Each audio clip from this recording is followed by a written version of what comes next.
సరే ఇప్పుడు ఎన్నికలు జరిగి 3 నెలలు అయింది. ఉమ్, ఇంకా దాదాపు 4 సంవత్సరాల 9 నెలలు ఉన్నాయి సాధారణ ఎన్నికలు జరగాలంటే. ఉమ్, ఈ 4 సంవత్సరాల 9 నెలల పాటు ఆ వైసీపీ అనే పార్టీ సస్టైన్ అవుతుందా అనేది పెద్ద ప్రశ్న. ఉమ్, ఈ 3 నెలల్లోనే చాలా మంది నాయకులు చివరికి రాజ్యసభ సభ్యులు కూడా రాజీనామా చేసే పరిస్థితి.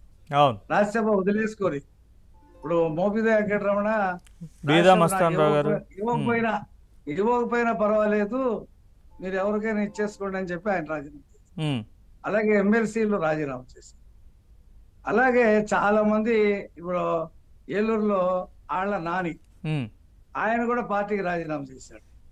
చేసి ఏ పార్టీలో చేరలేదు అనుకోండి. ఇప్పుడు ఈయన అసలు ఇంకోటండి, జనరల్ గా ఏదైనా పార్టీ ఓడిపోయిన తర్వాత ఉమ్, భారతదేశంలో ప్రాంతీయ పార్టీ అవనివ్వండి, ఉమ్, జాతీయ పార్టీ పార్టీ కార్యవర్గ సమావేశాన్ని ఏర్పాటు చేస్తారండి. ఉమ్, దాంట్లో ఎమ్మెల్యేలు ఎంపీలను కూడా పిలుస్తారు. ఉమ్, ఏం జరిగింది, ఎందుకు మనం ఓడిపోయాం అనే సమీక్ష చేస్తారు 1-2 రోజులు. అవును. అవును.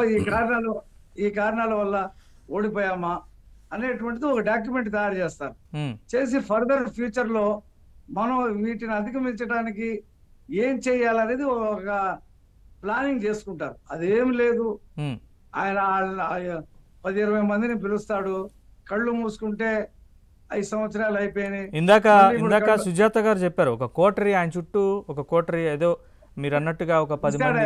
ఎమ్మెల్సీలు అన్ని పిలిచాడు అనుకుంటు కొంతమందిని. ఉమ్, 5 కళ్ళు మూసుకుంటే 5 సంవత్సరాలు అయిపోయింది, మళ్ళీ కళ్ళు మూసుకుంటే 5 సంవత్సరాలు అయిపోద్ది, మళ్ళీ మనమే వస్తాం అధికారంలోకి అని మాట్లాడతాడు. ఏంటో ఆ పార్టీ నడపటం ఏంటో, ఆయన పద్ధతి ఏంటో, రాష్ట్రపతి పరిపాలన అంటాడు. లేకపోతే నిన్న కాకినాడ వెళ్ళి రైతుల్ని పరామర్శించడానికి వెళ్ళి నాతో సెల్ఫీలు దిగండి అని చెప్పి పిలుస్తా ఉన్నాడు.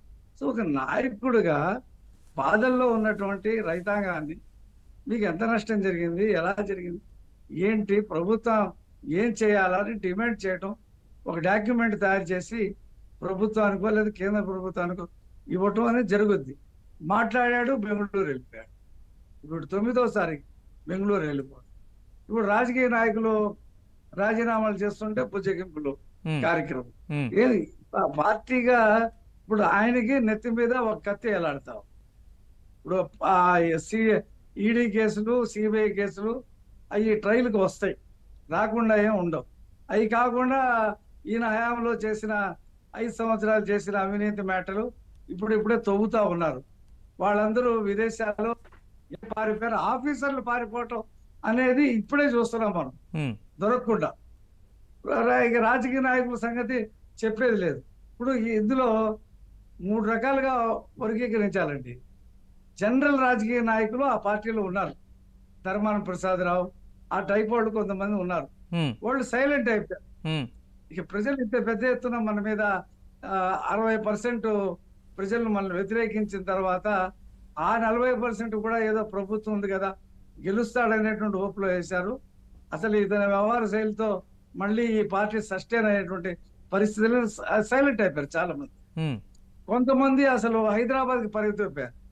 ఇప్పుడు ఆ బూతులు ఎవరైతే మాట్లాడేవాళ్ళో ఆ రోజా కానీ, కొడాలని కానీ, వంశీ కానీ, వీళ్ళంతా, అతను ఎవరో గుడివాడ అమర్నాథ్ కానీ, లేదా కొంతమంది తాడిశెట్టి రాజా కానీ, వీళ్ళందరూ కూడా ఇక ఎక్కడ ఉంటున్నారో ఏంటో, ఎక్కడి నుంచి ట్విట్టర్లో స్టేట్మెంట్ ఇస్తున్నారో తెలియదు. అసలు కొడాలని అయితే పూర్తిగా అసలు ఎలక్షన్ అయిపోయిన తర్వాత ఒక్క మాట కూడా అతను మాట్లాడాల.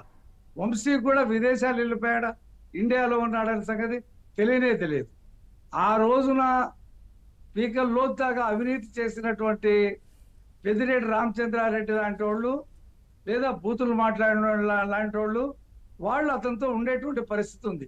వాళ్ళని వేరే పార్టీ వాళ్ళు తీసుకునేటువంటి పరిస్థితి లేదు. ఇప్పుడు బాలినేని శ్రీనివాసరెడ్డి ఇక ఎలా బయటపడిపోదామా దీని నుంచి, దేంట్లోకి వెళ్దాం, జనసేనకి వెళ్దామా, ఇటు తెలుగుదేశంలో అతను వచ్చేటువంటి పరిస్థితి లేదు. ఇక ఏదో పార్టీలు బీజేపీయో జనసేనో వెళ్ళిపోవాలా అనేటువంటి వీళ్ళు ఊరుతా ఉన్నాడు. ఆ కార్పొరేటర్లందరినీ పిలిచి హైదరాబాద్లో మీటింగ్ పెట్టాడు. ఆయన బుజ్జగించడానికి ఇందాక మేడం బాగా చెప్పారు, బుజ్జగించడానికి పంపిన వాళ్ళు కూడా వీళ్ళు మాట్లాడుకొని ఒకరోజు వాళ్ళు కూడా చేరిపోతారా అనేటువంటి అనుమానం కూడా ఉంది. ఇది 6 నెలలు తర్వాత యాక్చువల్గా ఎవరు ఉండరు. బుజ్జగించడానికి రఫీ గారు బుజ్జగించడానికి వెళ్ళేవాళ్ళు పార్టీ అధిష్టానం తరపున వెళ్ళి ఏదో మాట్లాడతారు, వాళ్ళకి నచ్చ చెప్తారు, కన్విన్స్ చేస్తారు. కానీ వాళ్ళ మైండ్ వీళ్ళు మారుస్తున్నారంటారా? ఇప్పుడు బాలినేని శ్రీనివాసరెడ్డి అనే అతను కాంగ్రెస్ లో ఎమ్మెల్యే, రాజశేఖర రెడ్డి అవును. దగ్గర నుంచి ఎమ్మెల్యేగా ఉన్నాడు. ఉమ్, ఆ తర్వాత జగన్ తో పాటు బయటకు వచ్చిన వాళ్ళు అతను ఒకడు. Hmm. రాజీనామా కూడా చేశాడు అతను.